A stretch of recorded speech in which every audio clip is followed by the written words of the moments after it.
Now, we've spent a couple of months speaking with desperate business owners in all sorts of industries across this country who can't find workers. You'll remember some of those conversations. New stats show that Australia has 500,000 fewer skilled foreign workers in the country than we did before the pandemic. When we shut the borders, of course, we kicked everyone out.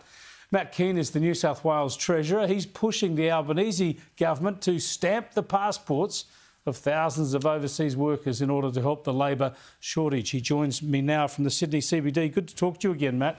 We talked at the top of the program about this so-called Jobs Summit. I mean, there's two things the federal government could have done 2 months ago to help fix this. One is what you suggest, that is, get some more immigrants into the country who are keen to work. The other, of course, is allow our pensioners to do more work before losing part of their pension. Spot on, Chris. Currently, there are tens of thousands of skilled workers just waiting to be approved to come to Australia and work. I've been briefed by the federal government that there are in fact 65,000 skilled workers that have applied to come into this country. So the Commonwealth doesn't need to wait for a jobs summit.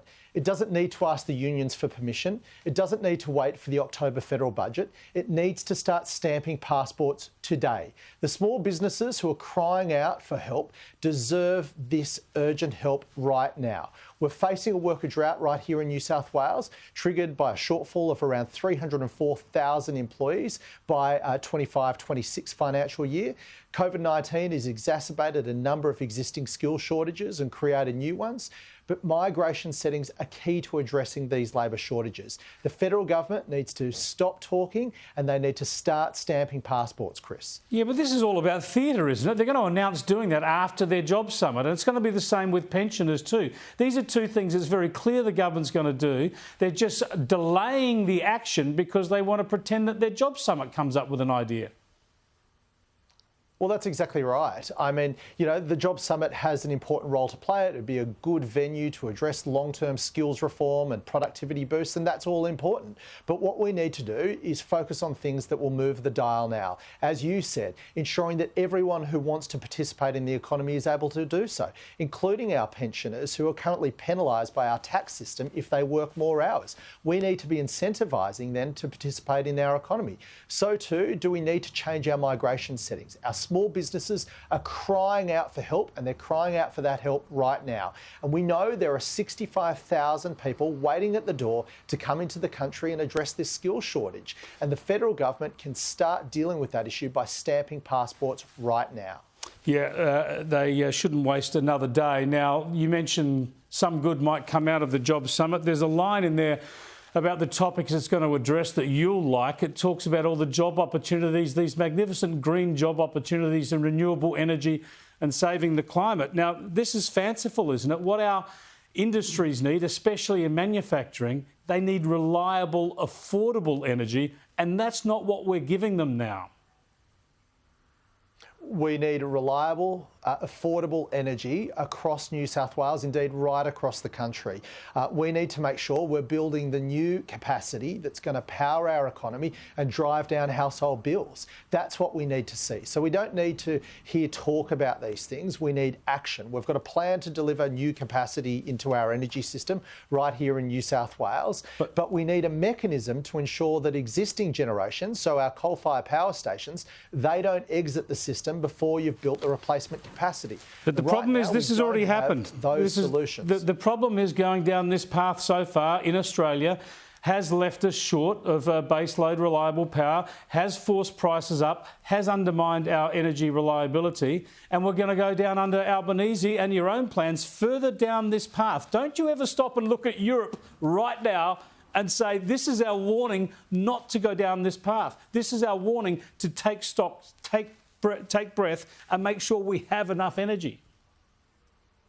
Well, Chris, unlike the Albanese government, we've got a very clear plan to build the dispatchable capacity that's going to be needed to ensure the lights stay on and prices come down right here in New South Wales. And let's not forget, it was only a month ago that we had 3,000 megawatts of our coal-fired power stations not working when we needed it to. So that's because that infrastructure is becoming less reliable as it gets older. We need to build new infrastructure. We've got a plan to do that, but we also need to make sure that existing capacity stays in the system long enough to build the replacement capacity.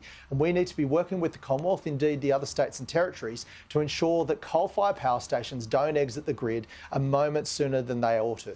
Anthony Albanese promised that he would lower family electricity bills by $275 a year. Can you match that promise? Well, we've already got a clear plan that will drive down household bills by on average $130 per annum. Business bills by on average $430 per annum. But they've just gone up 20%. The best way to drive... The bills have just gone up 20% and the Reserve Bank says they're going to go up another 20% in the next 6 months.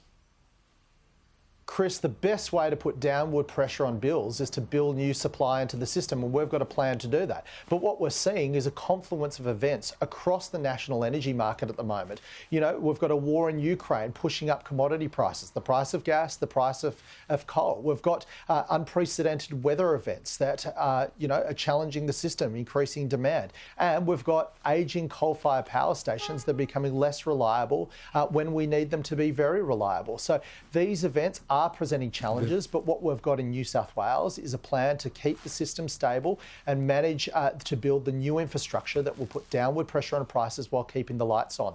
That's what responsible governments do, Chris, and that's what we're doing here in New South Wales. We can mention weather from time to time, can't we? Or can we not anymore without putting the word unprecedented in front of it? Just one other issue before I let you go, Matt Kean. I just wonder, in the wake of the John Barilaro Trade Commissioner affair, you were told that he was going for that job. Well, why didn't you just instantly think, no, that would not be a bad look, no, that would not be a good look, and perhaps, John, it might be better if you didn't put in for this job at this time? Look, John Barilaro is someone I worked with for 10 years. We had a close working relationship. It was sometimes up, it was sometimes down. He sent me a text indicating that he wanted to apply for a role. I sent him back something supportive. I didn't give it a second thought, and I never heard from him again. Chris, I got lots of interesting texts from John Barilaro about a range of topics. You know, he wanted to build nuclear power stations all over the place. He wanted to go take the National Party out of the coalition. You know, he wanted to move to federal politics.